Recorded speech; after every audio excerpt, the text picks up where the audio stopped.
ma diciamo che è stata un po' una scelta dovuta al fatto che ad Agordo c'è l'istituto, poi in quel periodo, in quell'epoca, diciamo ormai che mi sono diplomato, c'era la possibilità di lavorare, uno aveva una scelta abbastanza diversificata. Diciamo che è stato un periodo molto piacevole in sostanza, anche perché era il periodo del 68, gli anni un po', però diciamo noi eravamo un po' distanti dalle grosse città, quindi non ha influito molto questo aspetto della politica, diciamo, di questo periodo un po' critico che è stato gli anni 69 e 68, no? E quindi diciamo che tutto sommato poi noi eravamo in due classi. C'erano due classi, specialmente in quinta istituto, un certo numero, siamo usciti che eravamo una cinquantina e fortunatamente tutti hanno trovato lavoro, chi poi ha continuato all'università, però il 70-80% ha trovato lavoro e in quel periodo poi c'era la possibilità di scegliere, che attualmente non è proprio così facile.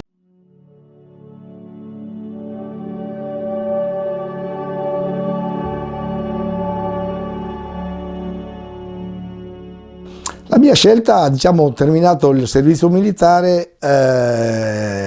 ho fatto le classiche domande e ho avuto anche, diciamo, un bel po' di fortuna che mi ha avuto 2 o 3 risposte positive e ho scelto una ditta di Milano che era un po' leader mondiale nel settore delle dighe, delle fondazioni, diciamo così. Ho cominciato in Italia i primi 2 o 3 anni, progetti al sud, poi qua al nord. E poi dal 75 mi è stato chiesto di andare all'estero e da lì poi è stata una cavalcata, diciamo, in vari paesi dal Sud America all'Asia e ho sempre fatto dighe. La diga è un lavoro dove copre le nostre lavorazioni, diciamo, le copre quasi completamente, quindi esperienze dalle gallerie all'esterno, quindi esperienze enormi, progetti grossi a livello mondiale e quindi l'esperienza è stata basilare, diciamo, sotto questo aspetto.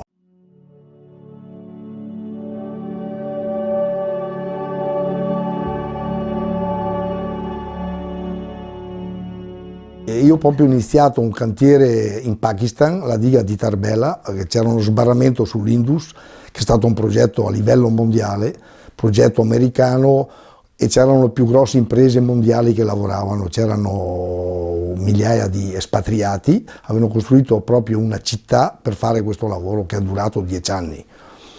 E quindi lì è stato veramente un po' la rampa di lancio e da lì poi ho sempre fatto dighe, fortunatamente, e successivamente da Tarbela sono andato in Sud America, sempre alla diga del Paute in Ecuador. Terminata lì ho fatto un breve periodo perché sono andato per fare un intervento particolare. Successivamente sono stato in Turchia 2 anni e poi sono andato alla diga di Mosul in Iraq, quella famosa diga di Mosul che poi qualche anno fa gli italiani sono rientrati c'erano delle perdite notevoli e hanno fatto degli interventi abbastanza grossi recentemente. Però il più grosso lavoro che ho fatto ultimamente dal 2000 al 2005 è stato in Cina, ho fatto 5 anni di Cina alla diga sull'Indus, la diga di Xionglanji. Dopo la Cina ho fatto un breve periodo in Italia perché ho abbinato sempre l'estero con l'Italia per non perdere, diciamo così, l'aspetto, la praticità di lavorare in Italia. E ho fatto un annetto in Italia e poi sono andato a Hong Kong fino al 2005. Ho fatto 4 anni anche lì, Hong Kong è un centro, a quel tempo era naturalmente ormai territorio cinese, no? Essendo anche una regione a parte, e ho lavorato, Hong Kong è un centro molto piccolo e lì si facevano tutte le fondazioni delle opere ferroviarie, palazzi, insomma, sempre nel settore fondazioni.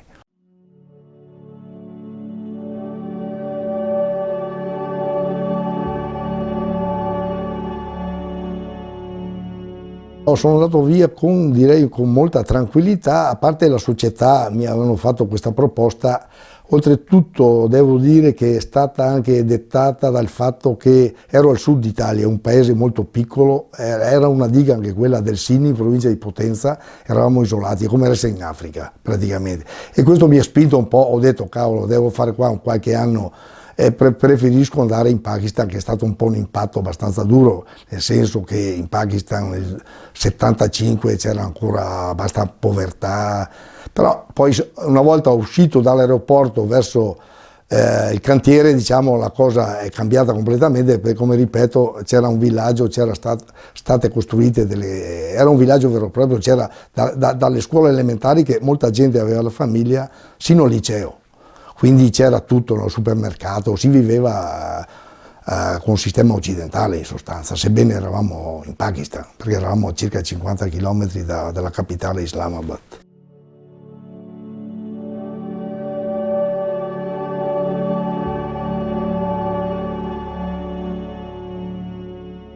No, periti minerari ce n'erano, qualcuno più anziano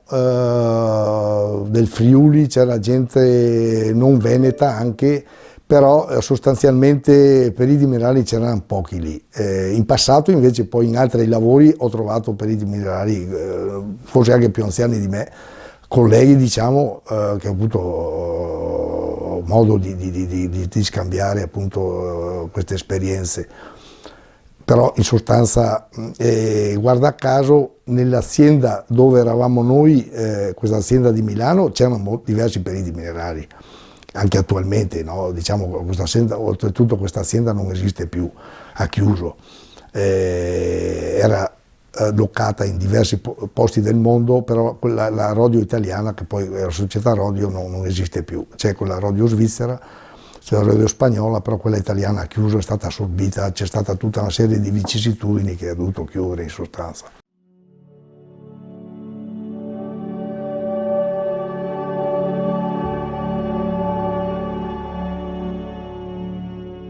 Sì, ho fatto una famiglia, appunto, io poi ho una moglie cinese, e in Cina appunto abbiamo un figlio che è laureato, adesso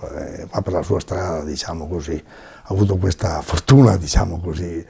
mi sono creato la famiglia, però per molti anni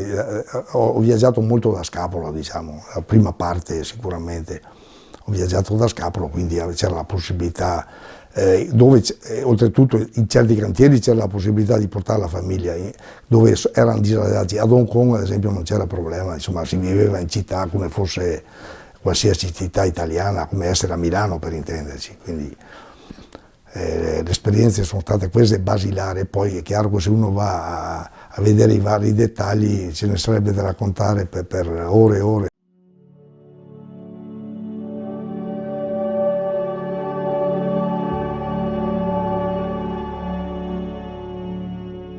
Diciamo che c'è sempre stata un'evoluzione, specialmente io poi mi occupo non tanto della diga quanto delle fondazioni, delle opere di iniezione. Le dighe poi, oltre allo scavo e la costruzione della diga, ci sono tutte delle opere, gallerie, consolidamenti, tutta una serie di lavori che è chiaro che la tecnologia progredisce e di conseguenza ogni ditta si adegua naturalmente, no? Ad esempio una volta si faceva, parlo degli anni 70, non c'erano dei parametri, adesso col computer, con la tecnologia che è subentrata, tutti i parametri di iniezione, di perforazione vengono registrati, quindi diciamo che il computer ha aiutato molto e ha sviluppato non poco questo aspetto, quindi c'è stata nel periodo di tutti questi 30-40 anni c'è stata un'evoluzione enorme, diciamo, anche attualmente c'è. Oltretutto anche in questi paesi, in Cina ad esempio, volevano proporci i loro strumenti che erano un po' inadeguati perché noi eravamo un po' più tecnologicamente più avanzati, però ci hanno obbligato nei contratti di acquistare i loro prodotti, no? I loro strumenti. Però diciamo che c'è sempre un'evoluzione anche adesso, diciamo, ogni anno c'è qualcosa di novità, di evoluzione.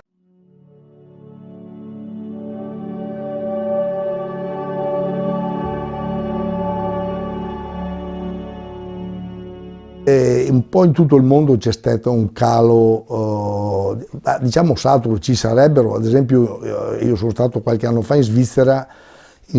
ad esempio curano molto, non dico dighe, però tutti questi canali delle montagne dove c'è un po' d'acqua viene convogliata, fanno delle piccole briglie e viene utilizzata, quindi periodo che va da aprile a novembre prima che arrivi la neve. E in Italia manca forse un po' questo aspetto, però dighe le stanno adeguando con le nuove tecnologie. Noi molto spesso affrontiamo queste gare, specialmente in Italia, prevalentemente sono gestite dall'Enel le dighe, e quindi le stanno adeguando perché sono dighe che hanno 40, 50, 60 anni o anche di più, quindi le devono adeguare col sistema, specialmente con la sismica e altri aspetti, e quindi, però spazio mi sembra che ce ne sarebbe, però non c'è forse la volontà, direi, specialmente sulle Alpi, sulla parte, però anche in Sardegna so che ci sono dighe anche abbandonate. In provincia in Liguria, provincia di Genova, c'è una grossa diga che 15 anni che è ferma, che la stanno però risistemando. Abbiamo partecipato anche noi a queste gare e secondo me ci sarebbe spazio, perché prendo esempio proprio dalla Svizzera, come ripeto, che stanno attingendo tutti questi canaloni dove c'è un po' d'acqua, la portano e poi fanno, specialmente in Svizzera sono gestite da dei denti che hanno varie, chi utilizza gli impianti di risalita hanno anche in gestione queste dighe, quindi che in Italia non esiste.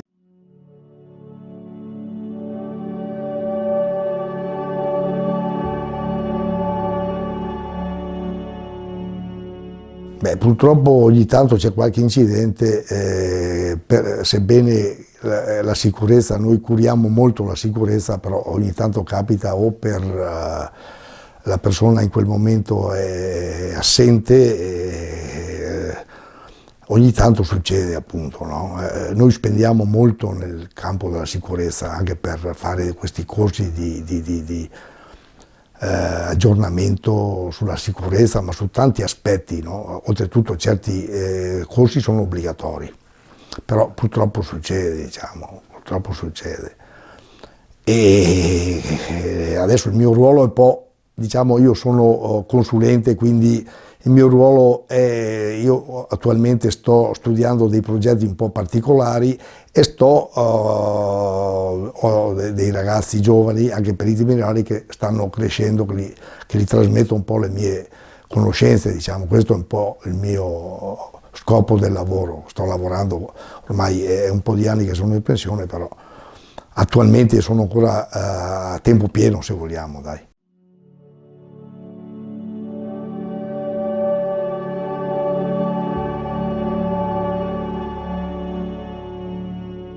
Mio figlio ha cambiato completamente, perché è chiaro che lui ha fatto il liceo, poi si è laureato in economia, quindi ha preso un'altra strada, perché era un po' indirizzato fin da giovane su questa cosa, quindi non ho neanche insistito, diciamo. Quindi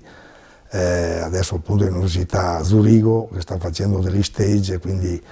ha scelto la sua strada, quindi non ho neanche insistito, ecco, ripeto.